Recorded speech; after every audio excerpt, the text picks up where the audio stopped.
जय भीम, जय भारत, जय संविधान, जय मंडल, जय जोहार।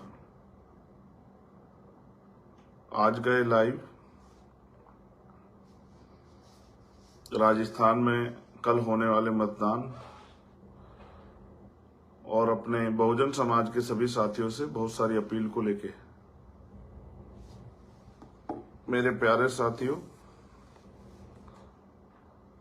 आपसे कुछ देर बाद YouTube के जरिए, Facebook के जरिए आप मेरे इस लाइव को सुनेंगे।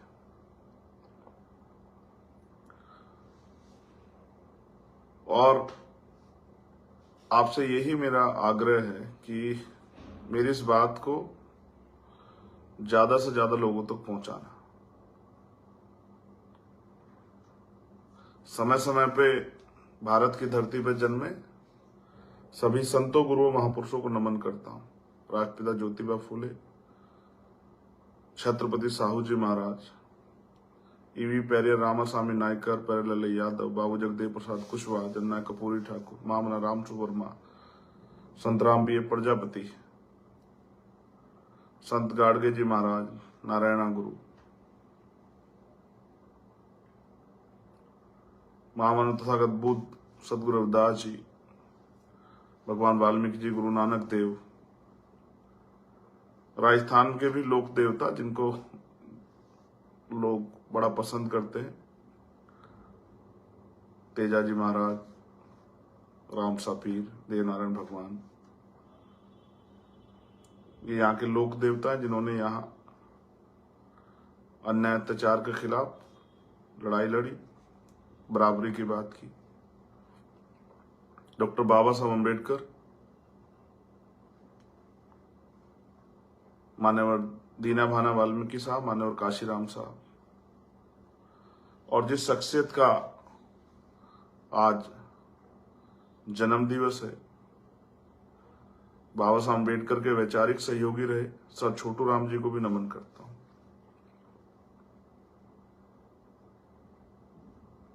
जब एक तरफ देश में आजादी का आंदोलन चल रहा था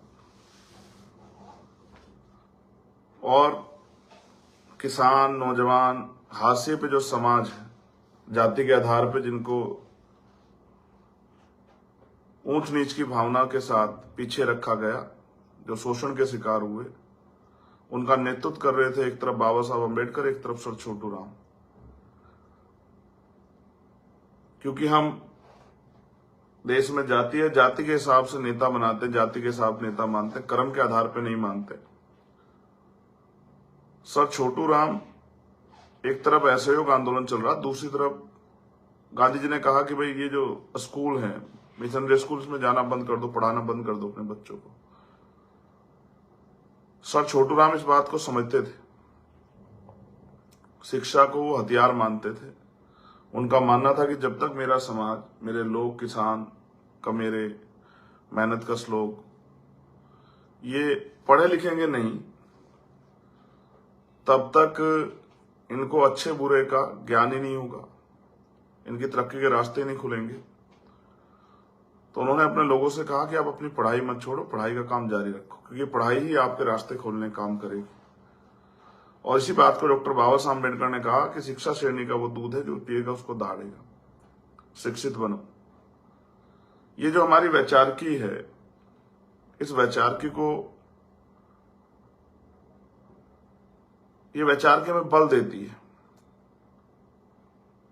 ये वैचारिकी हमें अपने महापुरुषों के, जिनके मैं नाम ले, वो हमें विचार देते हैं। उनके पास बड़ा अनुभव था, उन्होंने बहुत संघर्ष किया विषम परिस्थितियों में। हमें उनसे सीख लेनी चाहिए किस तरह से हमें अपने आंदोलन को आगे बढ़ाना चाहिए। तो मैं धन्यवाद दूंगा उन सब महापुरुषों का जिनकी वजह से इस देश में लोकतंत्र आया और जिनके प्रयास से या जिनके विचारधारा पर चल के, जिनके विचारों को मानकर आज हम लोग आगे बढ़ने का काम करें। राजस्थान में परसों चुनाव है, मैं उस पर भी बात करूंगा। कल वोट पड़ेंगे राजस्थान में। लेकिन अभी मैं फर्स्टली बात करूंगा आपसे कि राजस्थान कि इलेक्शन में मेरा इतनी दिलचस्पी क्यों। आप जानते हैं, मैं जब जेल से आया 2018 में, तो सबसे पहली रैली गुड़गांव में, हरियाणा में, और दूसरी रैली हमारी मध्य प्रदेश में ग्वालियर में हुई। उसके बाद मैं कहीं अगर आया तो वो राजस्थान था। राजस्थान को मैंने करीब से देखा। आज भी छुआछूत, भेदभाव, सामंतवाद आपने बहुत कम सुना होगा, लेकिन सबसे ज्यादा घटनाएं राजस्थान में होती हैं। घोड़ी पे बैठने पे घोड़ी रोक देना, अपमानित करना, मूछे रखने पे हत्या कर देना। आपने जितेंद्र मेघवाल का मामला देखा। मटकी छूने पे हत्या कर देना। आज भी कई जगह ऐसी है जहां बराबरी में बैठने का अधिकार नहीं है। अब से ज्यादा समय नहीं हुआ, लगभग 50 वर्षों पहले कुंभाराम आर्य जी, उन्होंने भी यहां किसानों के लिए गैर बराबरी खिलाफ आंदोलन चलाया। आपको जितने अधिकार मिले ये किसने खुश होकर नहीं दिए, इसके लिए संघर्ष करना पड़ा है। जो समाज अपनी तकलीफ को नहीं बताएगा, अपनी तकलीफ पे चर्चा नहीं करेगा, अपनी तकलीफ पे सवाल नहीं खड़ा करेगा, तो दूसरे व्यक्ति को एहसास नहीं होगा कि वो तकलीफ उनके लिए कोई मायने रखती है नहीं रखती। जैसे पूरे राजस्थान में अभी तक भी अमीर लोगों को तो मिल गया है, लेकिन गरीब लोगों को पीने के लिए साफ पानी की व्यवस्था भी पूरे राजस्थान में नहीं हुई। जब राजतंत्र था तो ये सारी ताकत किसके लिए क्या होना, ये राजाओं के हाथ में थी। राजा ने जो कह दिया वो मानना पड़ता था। राजा ने जो आदेश दे दिए वो अंतिम आदेश होते थे। जब लोकतंत्र आया, ये शक्ति, राजतंत्र में तो राज बदलने के लिए तलवारें, भाले, बंदूकें, तोप, तमाम तरह के साम दाम दंड भेद, षड्यंत्र, हत्याएं, हजारों हजार लोगों की जान जाके तब राज बदलता था। लेकिन लोकतंत्र में आपका जो सबसे बड़ा हथियार है वो आपकी वोट है। आपको अपनी वोट से फैसले लेने हैं कि आपका राजस्थान का अगले 5 साल का भविष्य क्या होगा। जब मैं जेल से आया तो यहां कांग्रेस पार्टी की सरकार बनी। उसके बाद लगभग 100 से ज्यादा बार मैं यहां आया। मेरा इसलिए राजस्थान से ज्यादा प्यार है कि राजस्थान ने मेरे कंधों पर जिम्मेदारी रखी।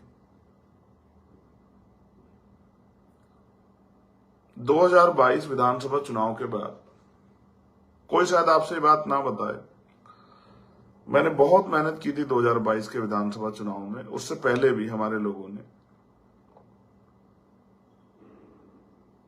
बहुत मेहनत करने के बाद बहुत अच्छे परिणाम नहीं आए, तो मेरा भी मनोबल में थोड़ा सा तकलीफ हुई। जब भी मुझे कोई परेशानी होती मैं अपने महापुरुषों को पढ़ने लगता हूं कि जब उनके साथ इस तरह की समस्या आई तो उन्होंने क्या किया। लेकिन फिर एक घटना घटी जब छोटे भाई जितेंद्र मेघवाल के साथ अन्याय हुआ, और जब मैं उनके परिवार के यहाँ पास पहुंचा तो उनके भाई ने मुझे बताया कि जितेंद्र मेघवाल आपकी तरह मूछे रखता था, और जितेंद्र मेघवाल ये कहता था कि मैं भाई को एक दिन घर लेके आऊंगा। उसका भाई तो उसके घर पहुंचा, लेकिन तब जितेंद्र मेघवाल हमारे बीच नहीं था। एक नौजवान होनहार, जब जाति के आधार पर जो भेदभाव, ऊंच नीचे, उसकी वजह से उसकी जान चली गई। आप महसूस करो, एक मां के लिए उसका जवान बेटे की हत्या कितनी बड़ी तकलीफ का मामला है। एक बहन के लिए अपने भाई को खो देना, वो भाई जो उन बहनों का सहारा था, उस परिवार को चलाने वाला था, रोजगार करने वाला अकेला बेटा। बड़े भाई उस तरह का रोजगार नहीं करते। इसको पाल पोस के 9 महीने पेट में रख के बड़ा किया मां ने, खुद गिले में सोई, उसको सूखे में सुखाया, जिसके कंधों पे उस मां को, उस पिता को नाज होगा। जब उसकी हत्या कर दी गई और पूरी ताकत सरकार का संरक्षण अपराधियों के पक्ष में चला गया। तब मैं उनके परिवार के बीच पहुंचा हमारे नेताओं के साथ। बहुत प्रयास के बाद सरकार ने जो वादे किए, उनको वादा कर को भी पूरा सरकार नहीं कर पाई। हमने जो मांगे रखी थी, 50 लाख रुपए का मुआवजा परिवार को मिले, एक सरकारी नौकरी मिले, कुछ नहीं हुआ। वहीं उसके उलट कन्हैया के साथ जब ये हुआ, इस तरह की उसकी हत्या हुई, तो उसके दोनों बच्चों को नौकरी की व्यवस्था और उनको 50 लाख रुपए या 1 करोड़ रुपए का मुआवजा मुख्यमंत्री जी ने दिया। फिर इंद्र मेघवाल की मटकी छूने पर हत्या हुई और आपने देखा उसके पिताजी की एक वीडियो वायरल हुई कि वो उसको लेके जा रहे थे हॉस्पिटल और उससे पूछ रहे थे, उसकी आंखें सूजी हुई थी। मैं घर में था उस दिन, मेरे अच्छी तरह याद है, और मैंने एक बार इंद्र मेघवाल की तरफ देखा और एक बार अपने बेटे की तरफ देखा कि अगर काश मेरे बेटे के साथ ऐसा किसने किया होता तो मैं बाप होने के नाते क्या करता।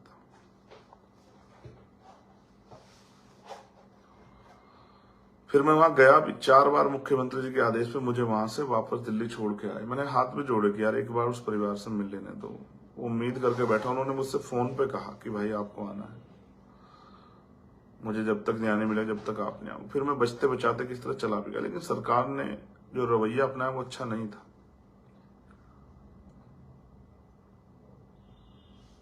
और एक सबसे बड़ा जो मेरे कंधों पे भार है वो है ओम प्रकाश रैगर का। एक नौजवान भाई जिसने, नीतू और वो मुंबई जॉब करते थे, उसने एक मकान बनाया,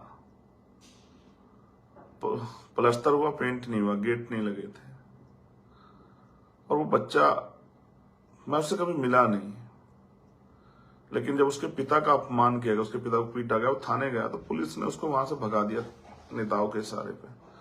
वो फिर उनसे बड़े अधिकारियों के पास गया तो पुलिस ने, वहां से अधिकारियों ने आदेश किया तो कंप्लेन लिखी गई, लेकिन उल्टा उसके पिता, उसके चाचा और उसके खिलाफ भी कंप्लेन लिख दी। और उसके पिता को कहा गया उसको भी कि कंप्लेन वापस नहीं ली तो तुम्हें गिरफ्तार करके जेल भेज दे। वो बहुत सारे दरवाजे खटखटाता रहा कहीं से न्याय मिल जाए। एक बेटे के लिए उसका पिता हीरो होता है यार, मेरे लिए भी मेरे पिता हीरो से बढ़कर थे, सुपरमैन। लेकिन जब उसको न्याय नहीं मिला, उसको लगा यार मैं अपने पिता के सम्मान की रक्षा कर पा रहा हूं, तो उसने सुसाइड कर लिया।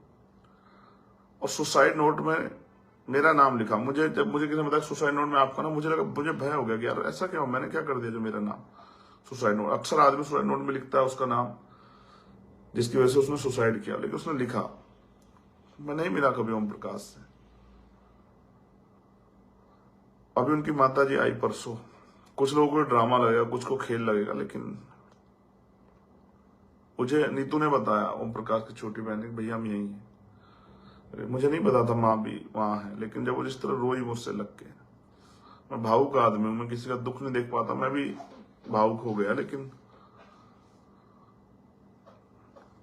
मैंने खुद को संभाल लिया, क्योंकि आंखों की नमी लोगों को कमजोरी लगती है। आखिर हम भी तो इंसान ही हैं। 4 दिन तक ओम प्रकाश की लाश को लेकर मैं बैठा रहा वहां, 4 दिन तक। और फिर मुझे एक अधिकारी ने बताया कि एक बार आप चल के ना ओम प्रकाश को, क्योंकि 2 दिन तक सरकार ने डीप फ्रिज की व्यवस्था नहीं कराई थी जिसमें उसकी डेथ बॉडी सेफ रहे।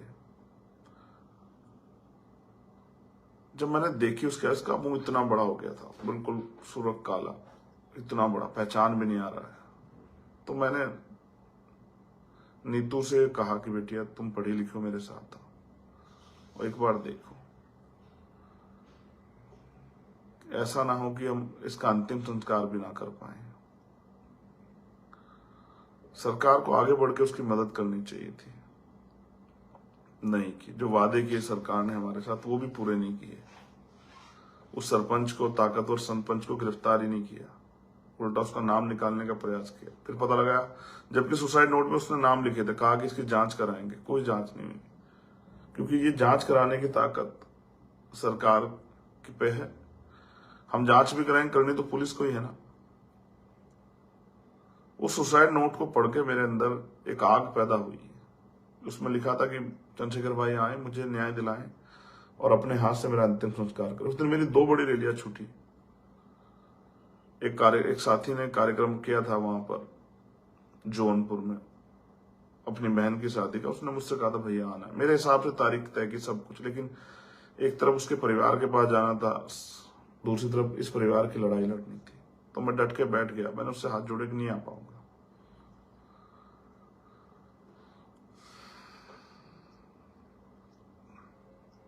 कुछ चीजें आपके ऊपर जिंदगी भर असर छोड़ जाती हैं, कुछ घटनाएं।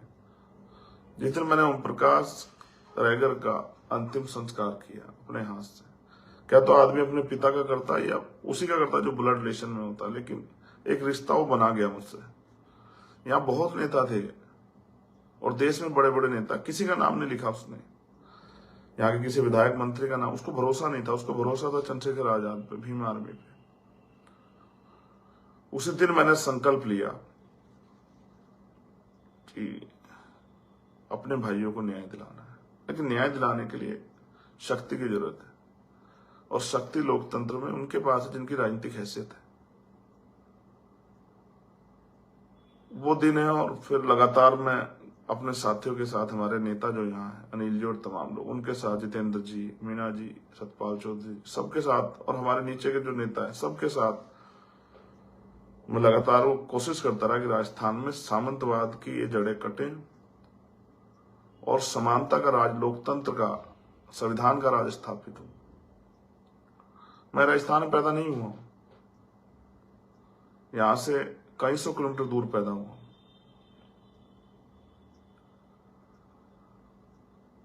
लेकिन जो विश्वास और प्यार यहाँ के भाइयों ने दिया किया, मैंने उनको कुछ दिया नहीं है, बस लड़ाई लड़ी।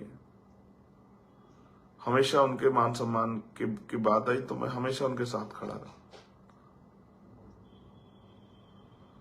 और एक 2022 का भी मेरे ऊपर भार है, जब ये कह दिया गया कि यहाँ ताकतवर लोग, जिनके पास पैसा है, पावर है, वो ही आगे बढ़ सकते हैं। उसका भी मेरे ऊपर एक भार है कि मुझे साबित करना है कि एक गरीब का बेटा भी, एक नौजवान भी कुछ करके दिखा सकता है अपने साथियों के सहयोग से। अब सब कुछ ठीक है। यहां हमारे साथियों ने बहुत मेहनत की। जब हनुमान बेनीवाल जी से गठबंधन की बात चली तो जो भी उनके खिलाफ चीज थी मैंने सब पे बात की है, लेकिन उन्होंने मुझे आश्वस्त किया और सब चीजों के विषय में बताया कि किसने कब क्या क्या किया और उन्होंने क्या क्या किया। मुझे लगा कि ये व्यक्ति में शक्ति है, क्षमता है कुछ करने की, और मेरे अंदर भी क्षमता है कुछ करने, कुछ करके दिखाने की। और हम अलग अलग लड़ेंगे तो शायद ऐसे परिणाम, मिलकर लड़ें तो परिणाम अच्छे आ सकते हैं। फिर ये अलायंस हुआ और फिर बहुत सारी चीजें शुरू हुई। जब हमने पहले किया, लोग हमारा मजाक बना रहे थे, लोग कह रहे थे कुछ नहीं होगा, यहाँ तो बीजेपी कांग्रेस ही 2 ही पार्टियां, तीसरी का कोई मतलब नहीं, अगर किसी का कोई विधायक जीतता है तो इधर ही आना है उसको। लेकिन ये जन भावनाएं कहिए या आपका प्यार, आशीर्वाद, या आपके अंदर जो एक मनोबल आपका कमजोर था कि भाई बीजेपी कांग्रेस से विकल्प है, 5 साल कांग्रेस बीजेपी से पिटे तो कांग्रेस को वोट दे, कांग्रेस से पिटे तो बीजेपी को वोट दोगे, उनको एक विकल्प मिल गया जो बेस वोट पे है, दलित और किसान जातियां। और क्योंकि मैंने सिर्फ दलितों के लिए काम नहीं किया, CN पर NRC में मुस्लिम भाइयों के सम्मान की रक्षा की, उनको अकेला नहीं छोड़ा, किसान भाइयों के आंदोलन में उनकी मदद की, पहलवान बहनों के आंदोलन में उनकी मदद की, गुजर समाज के अपने भाइयों का भी मान सम्मान को कमजोर नहीं पड़ने, उनकी रक्षा की, गोली तक खाई। हमेशा मैं लड़ाई लड़ता रहा और मैंने एक प्यार विश्वास जीता। और मेरा एक नेचर है कि मैं कभी भी स्वाभिमान सम्मान से समझौता नहीं करता और कभी भी झुकाव पसंद नहीं करता हूं। जब भी अन्याय की बात है मैं अन्याय के खिलाफ खड़ा रहता हूं।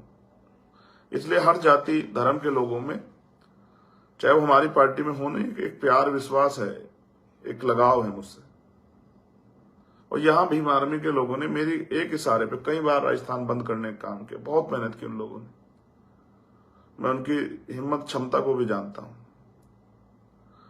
लेकिन मैं समझता हूं कि हम लाखों लोग इकट्ठा हो जाएं, हम एक कानून नहीं बना सकते और कोई भी कानून लागू नहीं करा सकते। इसकी शक्ति जो है वो सदन में है। अब चुनाव है, जब ये अलायंस बना बहुत सारे षड्यंत्र की उल्टी सीधी बातें कही गई, तमाम तरह की चीजें उन लोगों ने भी कही जो पहले से उनके साथ अलायंस की बात कर रहे थे, या जैसे हमने अलायंस का फाइनलाइजेशन किया तो वो भी यहां आ गए कि हमसे अलायंस कर लो, हमसे कर लो। ये सब कुछ यहाँ के लोगों के लिए नहीं, जो लोग इसको रोकना या इसके ऊपर आरोप, ये वो यहाँ के लोगों की खुशहाली के लिए नहीं कर रहे थे। उनका एक लाइन का मकसद है कि भीम आर्मी आजाद समाज पार्टी मजबूत ना हो, चंद्रशेखर आजाद के हाथ में ताकत ना जाए। इसके अलावा कोई मकसद नहीं है उनका। आप मेरे नेचर को जानते हैं, आप मेरे घर को जानते हैं, आप मेरे संघर्ष को जानते हैं। 2018 में जब मैं आया सभी पार्टियों के ऑफर थे। मैं चाहता तो दल ना बना के एमपी एमएलए बनने के लिए किसी पार्टी में चला जाता, उनका झंडा उठा लेता। राजस्थान में भी मैं एमपी एमएलए का चुनाव लड़ नहीं रहा हूं व्यक्तिगत, लेकिन यहाँ का दर्द तो मेरा ही दर्द है ना। यहाँ मुझे परिवार से ज्यादा प्यार मिला, मेरे भाइयों द्वारा, मेरी बहनों द्वारा, माओ द्वारा। मेरे याद है ना, संविधान बच्चा यात्रा में हम जा रहे थे, वो गाड़ी के आगे खड़ी होगी महिलाएं, नहीं जाने नहीं देंगे, पहले हमसे मिलो, हम इंतजार कर रहे हैं। मैं उनके बीच गया, उन्होंने खूब आशीर्वाद दिया। एक उम्मीद उनकी आंखों में दिखाई दी कि भाई वो भरोसा करते हैं। राजनीति में आदमी बहुत जल्दी भरोसा नहीं करता और बहुत जल्दी भरोसा तोड़ता नहीं। जब भरोसा कर लेता तो आदमी के 100 बुराई भी उसकी भूल जाता है, और जब भरोसा नहीं करता उसकी छोटी छोटी बातों पे जानकारी हासिल करता है क्या है। आज हमारा मुकाबला किससे है? यहाँ एक पार्टी है जो कांग्रेस है, वो जो रूलिंग पार्टी है, वो 100 साल से पुरानी पार्टी है, और दूसरी भारतीय जनता पार्टी है जिनका संगठन आरएसएस, वो भी लगभग 100 साल के करीब होने वाला है। और हम लोग कितने पुराने हैं? 3 साल पुराने राजनीतिक रूप से।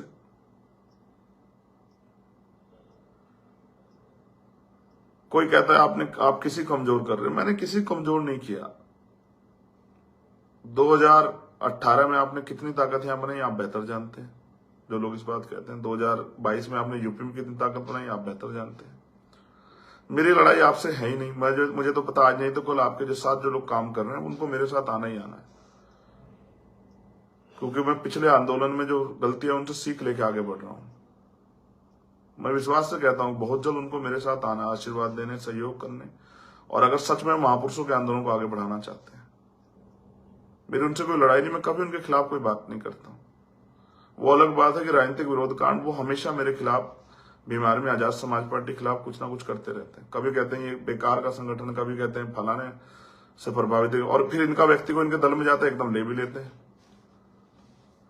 जैसे हमारे यहाँ हमारे जिलाध्यक्ष थे तिजारा में, वो चले गए, उनको तत्काल ले लिया, टिकट भी दे दिया। उससे पहले वो भीम आर्मी के थे तो वो विरोधी दलों के होते, इनके दल में चले गए। तो जैसे सर्टिफिकेट है ना, आप सेकुलर हो या नहीं, अगर आप कांग्रेस के मेंबर नहीं तो आप सेकुलर नहीं हो, आप भाजपा के मेंबर नहीं तो आप हिंदू नहीं हो। जो भाजपा में वही हिंदू, बाकी सब धर्म विरोधी है। और जो बीएसपी में नहीं है, बहुजन समाज का ईमानदार से काम नहीं कर सकता है, उनका ये मानना है।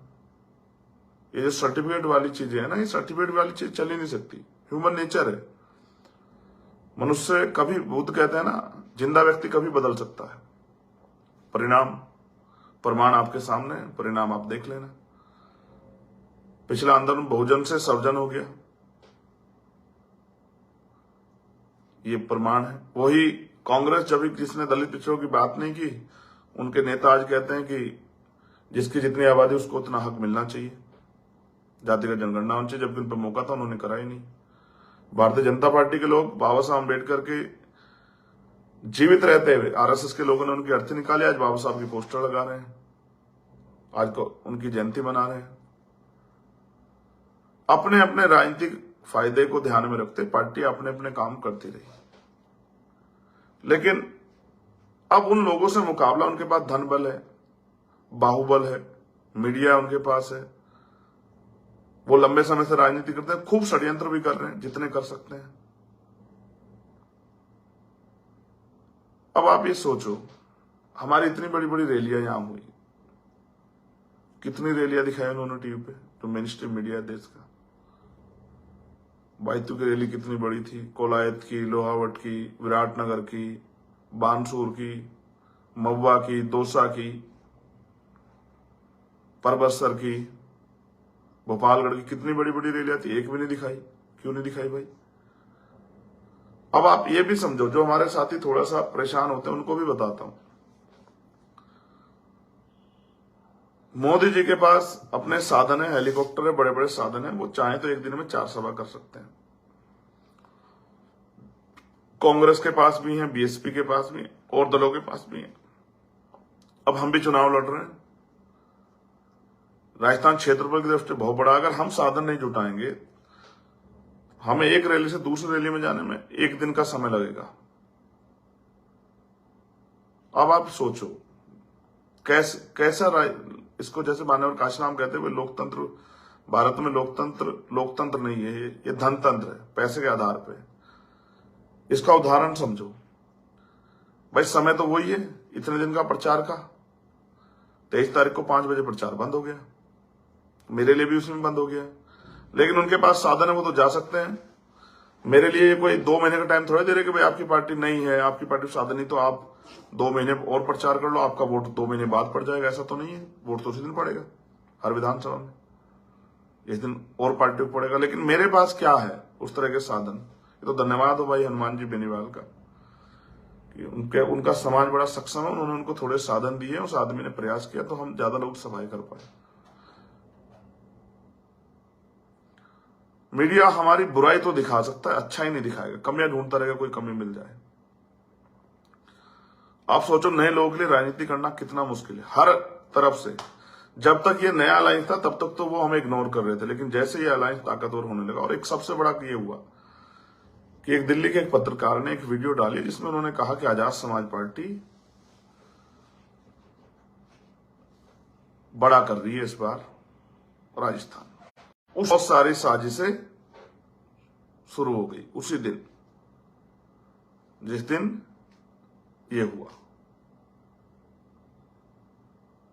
उन पत्रकार के वो वीडियो डालते ही कि मेरी बात लिख के रख लो, 3 तारीख को जो परिणाम आएंगे, आजाद समाज पार्टी बहुत अच्छा कर रही है, बड़ा कर रही है। उसी दिन से भाजपा कांग्रेस को बेचैनी पैदा होगी, और उन्होंने एक सांपनाथ एक नागनाथ, दोनों को ऐसा लगा कि किस तरह से आजाद समाज पार्टी को, आरएलपी गठबंधन को कमजोर करो, रोको, और तमाम षड्यंत्र हुए। अब आप सोचो, बीजेपी के लोग करोड़ों करोड़ रुपए का घोटाला करते हैं, कोई सवाल नहीं पूछ रहा। कांग्रेस के लोग करोड़ों करोड़ रुपए घोटाला करते हैं, जांच चल रही है बहुत सारे लोगों को। बीजेपी वाले करोड़ों रुपए का घोटाला करने वाले को ज्वाइन करा लेते हैं महाराष्ट्र में, जिसको कल एक दिन पहले 40,000 करोड़ 62,000 करोड़ घोटाले वाला कह रहे थे, और ज्वाइन करा लेते हैं, डिप्टी चीफ मिनिस्टर बनाते हैं, कोई सवाल नहीं करता। और हमारे लोग बड़े सीधे साधे लोग हैं, आपकी मेहनत का करोड़ों रुपया जो है वो प्रचार में खर्च कर रहे हैं। लेकिन हमारे लोग गुमराह जल्दी हो जाते हैं। राज नहीं किया ना अब तक, राज का पता नहीं है ना, राज कैसे होता है। राज जो लोग इतने लंबे समय से राज कर रहे हैं, वो छोड़ेंगे कितनी आसान से कुर्सियां? आपके गांव में अगर कोई सरपंच हो और आप सरपंच का चुनाव लड़ो, वो छोड़ देगा कि आपके लिए कुर्सी? आओ भाई बैठ जाओ, आप अच्छे आदमी हो, आप काम कर लो, अपने लोगों का भला कर लो।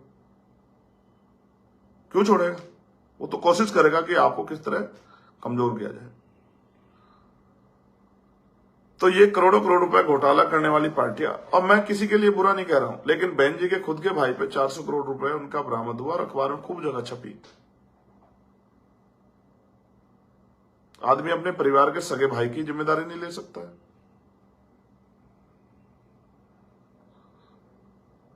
ये सारी चीजों को हमें समझना पड़ेगा। यहां एक हॉट सीट है तिजारा,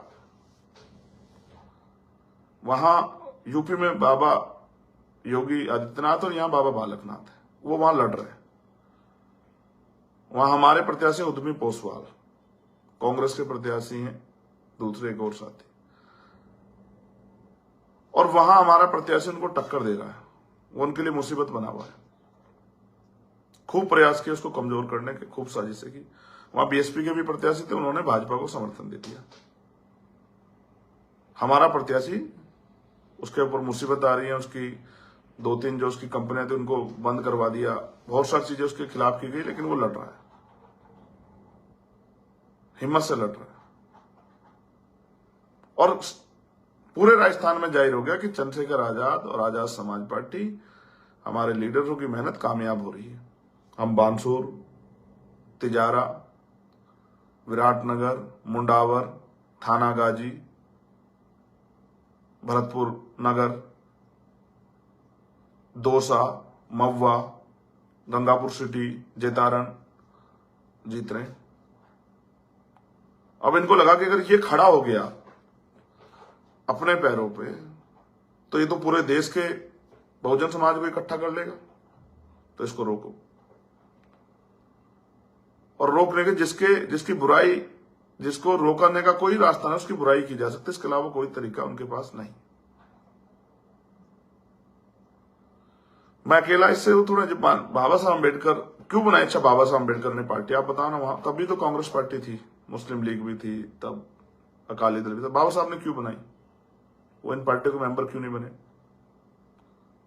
क्योंकि वो जानते जिसके पास राजनीतिक शक्ति होगी वही कानून बना सकता है, इसलिए वो चाहते थे राजनीतिक शक्ति उनके हाथ में आए। 3 पार्टियां बनाई उन्होंने। मान्यवर काशीराम साहब भी तो किसी और पार्टी में जाके काम कर सकते थे, जब आरपीआई के लोगों ने मौका, उन्होंने अपनी पार्टी क्यों बनाई?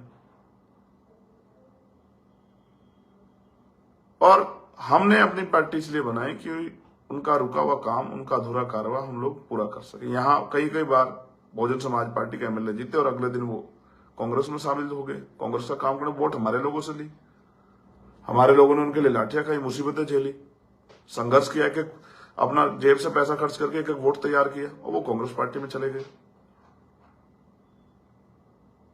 बहुत सोच समझ के हमारे सहयोगी जो गठबंधन के, उनके साथ बैठ के हमने एक प्रत्याशी का चयन किया, हमारे नेताओं ने बहुत एनर्जी लगाई, हमने विनिंग सीटें वो की। और आज आरएलपी-एसपी गठबंधन राजस्थान में इतनी ताकत में, हैसियत में है कि कोई इसको इग्नोर नहीं कर पा रहा है। भाजपा कांग्रेस भी हमारे मुकाबले रैली नहीं कर पा रही है, और किसी पार्टी की तो बात क्या करें। तो एक नेचुरल लाइन था, जैसे मैंने कहा, सर छोटू राम, बाबा साहब अम्बेडकर की सोच का एक नेचुरल लाइन था अपने लोगों को अपने पैरों पर खड़ा करने के लिए, उनके गिरे मनोबल को। भाई हमारे लोग तो वोट देके कांग्रेस भाजपा को बनाते हैं, जब वो उनका एमएलए जिता सकते हैं तो अपना भी तो जिता सकते हैं। और देखो वो लोग इस बात को जानते हैं, वो कहते हैं भाई इनका छोड़ो, आप हमारा जिताओ ना, आप हमें वोट करो, क्योंकि वो इस बात को जानते हैं कि अगर हमारे दल से जो जीतेगा व्यक्ति, उसके ऊपर हमारा जोर होगा, वो हमारे हिसाब से काम करे। इसका उदाहरण, इतना अन्याय राजस्थान के लोगों पर, कभी एक शब्द नहीं बोल पाया कोई उनका नेता, चाहे वो मंत्री रहा हो कैबिनेट का, चाहे विधायक रहा हो, एक शब्द नहीं बोल पाया, हिम्मत नहीं जुटा पाया, क्योंकि उनके नेता नाराज हो जाएंगे।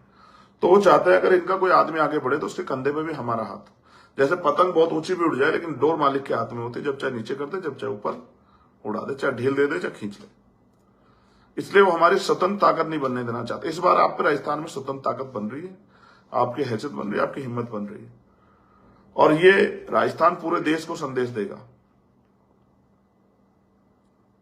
और जो अपमान तमाम पार्टियों ने मेरा बार बार किया, बीमार में आजाद समाज पार्टी को नो से किया, कुछ नहीं कर पाए, पता तमाम तरह की बातें करके, आज वो परिणाम की तरफ बढ़ रहा है। इसलिए बहुत सारे षड्यंत्र हो रहे हैं। मैं इन षड्यंत्रों से डरता नहीं हूं, मैं पहला व्यक्ति नहीं जिसके खिलाफ षड्यंत्र हो रहे हैं। जब भी कोई गरीब का बेटा उठ के खड़ा होने का प्रयास करे, उसके खिलाफ षड्यंत्र होंगे। मैं षड्यंत्रों में नहीं घुसना चाहता, होने तो षड्यंत्र, क्या फर्क पड़ता है।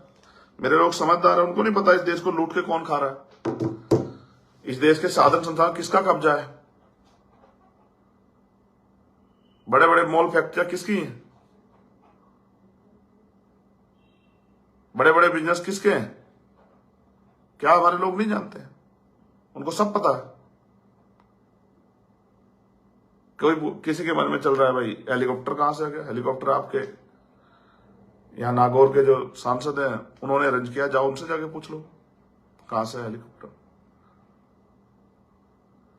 ये सब षड्यंत्र सिर्फ इसलिए हैं कि भीम आर्मी के लोग, आजाद समाज पार्टी के लोग अपने पैरों पे ना खड़ा हो जाए। और आप ये जानते हैं, आप महसूस करो कि भीम आर्मी ने दिया क्या है। भीम आर्मी ने दिया है कि आज बहुजन समाज का भीम आर्मी जुड़ा नौजवान डीएम एसएसपी से जाके आंख से आंख मिला के बात करता है, थानेदार से, सीओ से आंख मिला के बात करता है, एसडीएम से, और सवाल करता है। और जिन घटनाओं को गांव में दबा दिया जाता, आज वो जाके उन घटनाओं पे न्याय के लिए लड़ता है। जिन लोगों को कल लगता था कोई इनके खिलाफ बोल नहीं पाएगा, आज उनको लगता है उनके खिलाफ लोग मुखर हो रहे हैं। ये दिया है भीम आर्मी ने।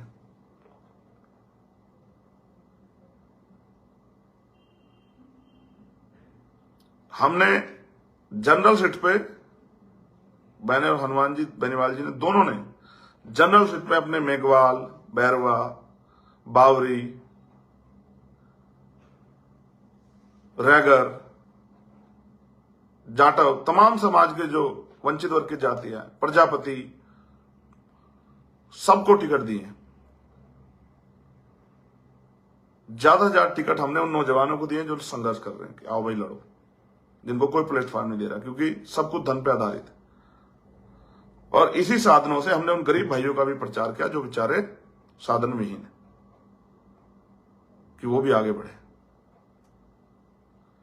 यही विरोधी दलों को, जिनके आज अब तक हमारे लोग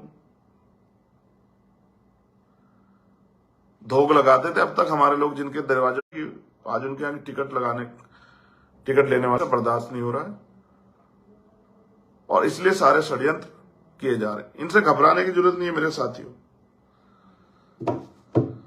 कभी कभी अभी तो मैं सोच रहा था कि इसमें एक ही दल के लोग, इस षड्यंत्रों में बहुत सारे दल के लोग वो भी हैं जिनके जो अपने 20-20 एमएलए नहीं बचा पाए। मध्य प्रदेश में आपने वोट किया भाजपा से बचने के लिए कांग्रेस को, और वो अपने 20 एमएलए को, वो अपने एमएलए को नहीं रोक पाए, वो चले गए।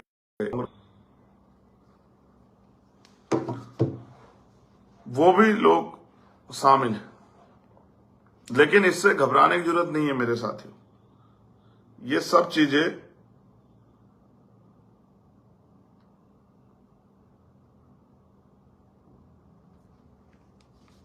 आपके खिलाफ होती रहेंगी, इनसे घबराने की, परेशान होने की जरूरत नहीं। इस बार आप पे मौका है राजस्थान में अपनी ताकत बनाने का। मैं अपने देश भर के साथियों से कहूंगा जिन्होंने मेहनत की है, ना आंधी देखा, ना तूफान, ना दिन, ना रात, न परिवार की चिंता की, न साधन की चिंता की, भूखे प्यासे लड़ते रहे। मैं उन सबसे कहूंगा कि जितने भी रिश्तेदार आपके राजस्थान में रहते हैं, उनसे सबसे अपील करें, कहिए कि वो आजाद समाज पार्टी काशीराम और आरएलपी गठबंधन के प्रत्याशियों को वोट करें।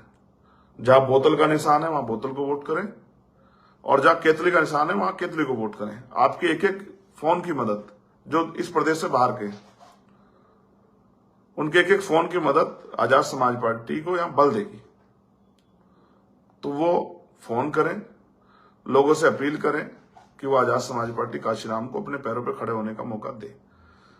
अब तक आपने मुझे सड़कों पर लड़ते देखा, एक बार मुझे राजनीतिक ताकत हो जिससे कि राजनीतिक ताकत के जरिए राजस्थान में नौजवानों के हितों में, बहन बेटियों के सम्मान की रक्षा करते हुए, और जो अन्याय यहां हुआ उस अन्याय को खत्म करने का काम हम लोग कर सकें।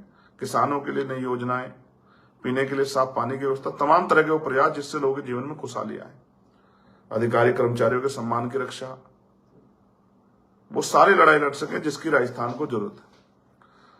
और मैं तो पहली बार आया हूं 70 साल से, तो यहां आप दूसरों को वोट दे रहे हो, और देखो आपके जीवन में क्या बदलाव हुआ। मैं कहानी आपको सुनाता हूं, आजकल की राजनीति ने गारंटी को उन पे आपको सुना रहा हूं। एक बार भेड़ों की एक मीटिंग में शेर ने ऐलान किया कि भेड़ों को मैं जो है ऊन के कंबल दूंगा। जैसे अभी भाजपा कांग्रेस के लोग कह रहे हैं ना, 25 लाख का ये दूंगा, 20 लाख का ये दूंगा, गैस सिलेंडर के करूंगा। तो भेड़ों का एक समूह, भेड़ जैसी होती है ना, उनके एक समूह को संबोधित किया शेर ने और कहा कि मैं आपको ऊन का कंबल दूंगा। भेड़ बड़ी खुशी, खूब ताली बजाई भेड़ ने, भाई बहुत बढ़िया बात, हमें तो सर्दियों में ऊन कंबल मिलेंगे। ये बात मेरे जैसे व्यक्ति ने भी सुनी। उन्होंने सभी उन भेड़ों को कहा कि भाई आप इस बार किसे समर्थन दे रहे हो? तो उन्होंने कहा हम शेर को। बोले क्यों? बोले वो हमें उनके कंबल देगा, तो लेकिन सर्दी आ रही है, हमें उनके कंबल मिलेंगे। तो मेरे जैसे व्यक्ति ने उनको बताया कि भाई ऊन का कंबल आएगा कहां से? जब आपकी खाल उतरेगी तभी तो कंबल बनेगा। तो ये जो आज की पार्टियां टैक्स का पैसा लेके और कहती हैं कि अब ये देंगे वो देंगे, ये क्या देंगी? इनकी सारी घोषणाएं मैं आपको देने का काम कर सकता हूं। जितनी उन्होंने की वो सब सुख सुविधाएं, उनके सारे संकल्प पत्र, घोषणा पत्र, सब कुछ आपके लिए करने के लिए हम लोग तैयार हैं। प्रमोशन रिजर्वेशन का मामला SC ST OBC के लिए, किसानों को MSP गारंटी हो, 10,000 बच्चों को विदेश पढ़ने का इशू हो पूरे प्रदेश भर के, 3 लाख करोड़ से ज्यादा का बजट है यहाँ राजस्थान का। उस पैसे को, अभी तक वो पैसा पूंजीपतियों के लिए लग रहा था, उनको और मजबूत करने, अब वो पैसा गरीबों के लिए लगे इस बार। इसलिए आपको वोट करना है RLP SP पार्टी को, उनको गठबंधन को। और क्योंकि दोनों पार्टियों के आप सारे सर्वे देख लो, 80-90, 80 से 90 के बीच, 80-90 दोनों पार्टियां, और खुद से यहां के सारे सर्वे दिखा रहे हैं कि जो तीसरा मोर्चा है उसे 16 से लेके 30 सीटों के बीच आ रही है। माननीय काशीराम साहब कहते सत्ता सरकार मजबूत नहीं मजबूर होनी चाहिए, जो उसकी कुर्सी के पावे हमारे पास साथ में हो। अगर वो हमारी बात को ना सुने, तानाशाही करें, हमारे खिलाफ जाकर काम करें, हमारे लोग खिलाफ, तो उनकी कुर्सी के पावे खींचकर उनको गिरा सके। इस बार यहां सत्ता की चाबी आपके हाथ में आ रही है, आपके जरिए सरकार बनेगी। अब तक हम हमारे लोग इनको बनाते हैं, इस बार हम अपने गठबंधन के साथी भाई हनुमान जी बेनीवाल को मुख्यमंत्री बना रहे हैं। और फिर आपके जीवन में के जो जितने भी अंधियारे हैं उनको दूर करने का काम करें। और जितना अन्याय पूरे राजस्थान में अब तक हुआ है, एक एक कॉपी निकलवा के, हर घटना की दोबारा जांच करा के, चाहे उसमें अधिकारी कर्मचारी सम्मिलित, चाहे कोई गुंडा बदमाश या कोई सरकारी आदमी या कोई नेता, सब पे कार्रवाई करेंगे। नौजवानों को रोजगार देंगे, सारा बैकलॉग भरेंगे, हर क्षेत्र में इंडस्ट्री लगा लगा के बहन बेटियों को सम्मान रक्षा करते वहां रोजगार देंगे। किसी बहन बेटी की तरफ आंख नहीं उठेगी, किसी का अपमान नहीं होगा, किसी का रेप हत्या बलात्कार नहीं होगा, उनके सपने नहीं कुचले जाएंगे गरीबी के कारण। हर चीज पे काम करेंगे, लेकिन उस अवसर की तलाश के लिए हम लोग राजस्थान में काम कर रहे हैं। बहुत तरह से आपको अब कुछ नहीं रास्ता बचेगा। आज और कल खूब पैसे बटेंगे कि मेरी एक एक वोट को कमजोर तोड़ा जाए। मेरे पास आपके अलावा कुछ नहीं है। मैं आपसे बस यही अपील करूंगा, मैंने कभी दिन ना रात 16 महीने जेल काटी, कभी कोई शिकायत नहीं की। 2 बार दिल्ली में NPR NRC NPR लाठियां खाई, पैरों के नखून खींच लिए, 250 लाठियां मारी।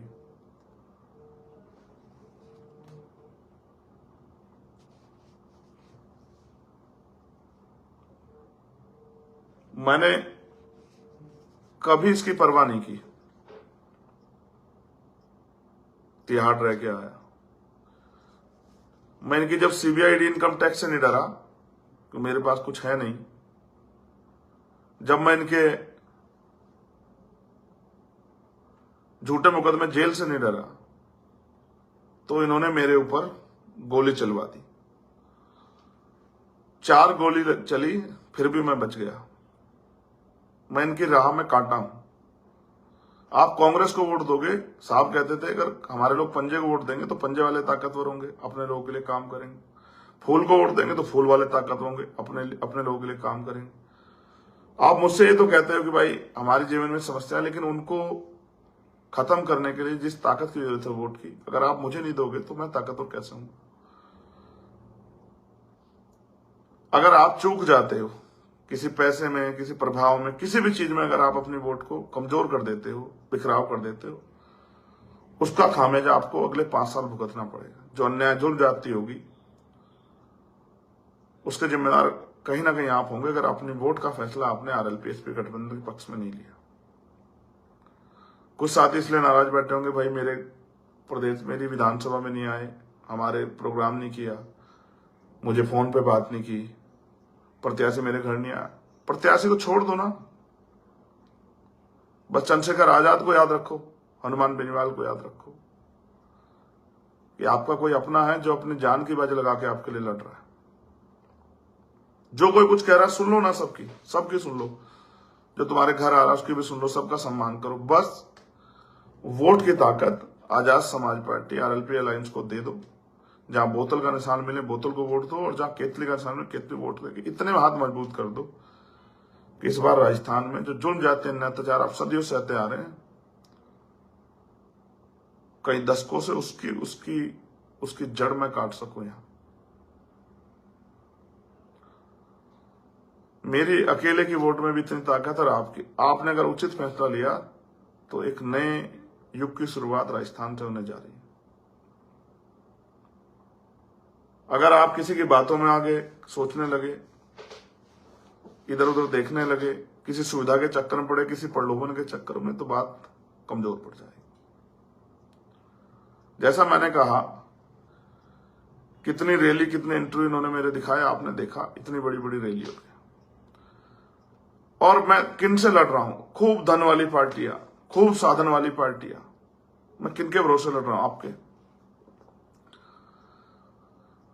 कोई 1 रुपए का आरोप साबित कर दे तो चंद्रशेखर आजाद घर बैठ जाएगा। बहुत ऑफर थे जब मैं जेल से आया, करोड़ों रुपए के, आओ हमारी पार्टी के मेंबर बनो, विधायक बनो, एमपी बनो। मैं चाहता आराम से मेरे परिवार का जीवन सुख सुविधा से हो जाता, ना अपमान सहना पड़ता। इस काम में तो बहुत अपमान है, रोज झूठे आरोप, तमाम तरह चीजें, सब कुछ सहना पड़ता है, लाठियां भी खानी पड़ी, जेल भी। कोई है ऐसा जो आपके लिए जेल, तमाम तरह की मुसीबतें सहना चाहता? क्योंकि दिल में आग लगी है कुछ करके दिखाने की। और आप जब बहन बेटियों से मिलता हूं ना, उनके फटे हुए कपड़े देखता हूं, अपने टूटे हुए घर, चूते हुए मकान, सुविधाहीन उनके हालात देखता हूं, वो जो आग है वो चैन से सोने नहीं देती। आप पूछना मेरे साथियों से कि पिछले 9 दिन में मैं 9 घंटे भी सो पाया क्या? अब पूछना, आपको एहसास होगा, किसी से पूछ के देखना। जब हेलीकॉप्टर का काम रुक जाता है, वो उड़ता नहीं 5 बार, तो बाई रोड जाके करता हूं। किसी को वीडियो कॉल के माध्यम से कर, किसी ऑडियो कॉल के माध्यम में, गला भी बैठ गया।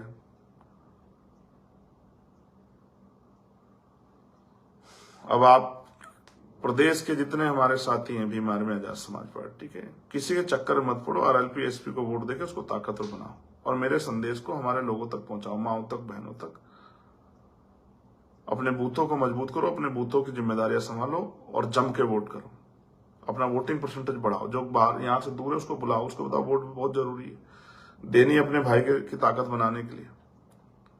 जैसा प्यार आपने मुझे रैलियों में दिया, बस अब वो वोट की ताकत से भी उसको आगे बढ़ाओ। आरएलपी एसपी का जहां भी उम्मीदवार हो, उनको जिताने का काम करो, वहां किसी और पार्टी के बारे में मत सोचो। और इनको जो धन्ना सेठों की पार्टी है, ताकत, उनको भी जवाब दो।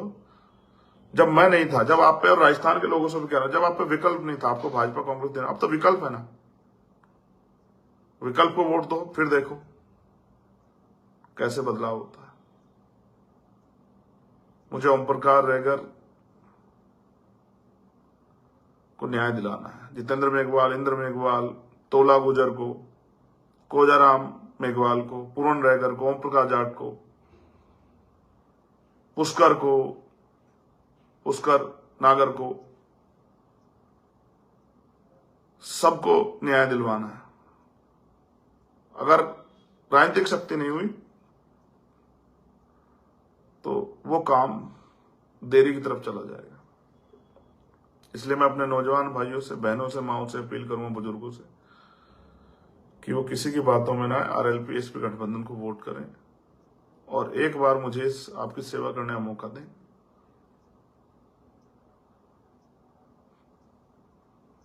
जो इस लड़ाई को लड़ने के और हमारे जो हौसले वो मजबूत हो जाए।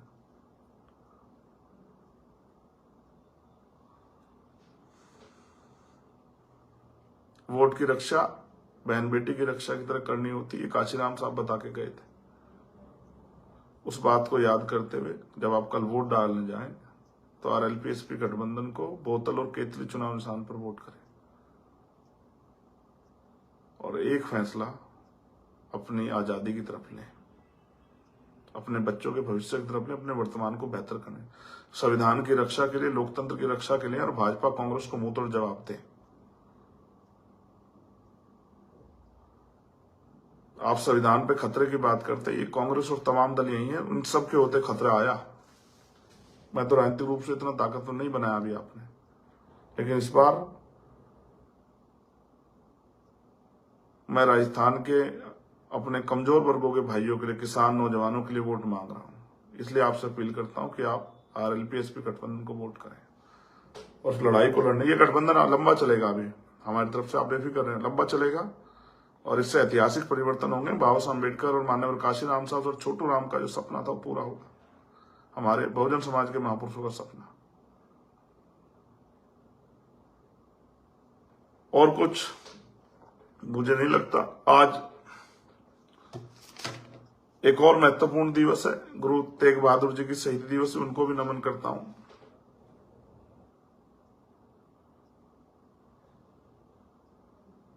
चुनाव के बीच में मेरे परिवार में दो तकलीफ हुई, एक तकलीफ एक खुशी। कल मेरे सगे चाचा के बेटे की शादी थी, मैं नहीं गया। परसों मेरे बहनोई के छोटे भाई मेरे साथ थी, मेरे परिवार के सदस्य की जान चली गई, 34 साल के थे, मैं नहीं गया, मैं राजस्थान में डटा रहा। मैं भी इंसान हूं, मेरा भी मन करता होगा, लेकिन जब आपके स्वाभिमान सम्मान और आपके हितों की रक्षा की बात आती है, मैं कभी सोचता नहीं हूं। आपसे भी उम्मीद करूंगा कि इस बार आप मेरा साथ देके मेरे हाथों को मजबूत करेंगे। और बहुत कुछ मेरे पास कहने के लिए नहीं, उम्मीद है 3 तारीख को मेरा जन्मदिन है, इस बार राजस्थान मुझे जन्मदिन का तोहफा जरूर देगा और मुझे इस लड़ाई को लड़ने का अवसर देगा। आपने सभी नेता को आजमा लिया, हर बार ठगे जाते हो। वोट में पहली बार राजस्थान से मांग रहा हूं, वो भी इसलिए कि आपके जीवन में एक नया उजाला आ सके, आपको ताकत मिल सके, आपके स्वाभिमान सम्मान की रक्षा हो सके, जो जुर्म जाति आपके साथ होती है, जाति के नाम पे जो उत्पीड़न होता है वो बंद हो सके। बहुत बहुत धन्यवाद। मुझे विश्वास है कि मेरे नौजवान साथी ऐसे लड़ेंगे, इतनी मेहनत करेंगे जिस तरह से देश के क्रांतिकारियों ने देश की आजादी के लिए की थी। वो खुद से आगे बढ़ के मेहनत करके एक एक बूथ को मजबूत करके आपसी मन मुटाव को छोड़ के आजाद समाज पार्टी, काशीराम और आरएलपी को वोट देकर उसको ताकत देंगे।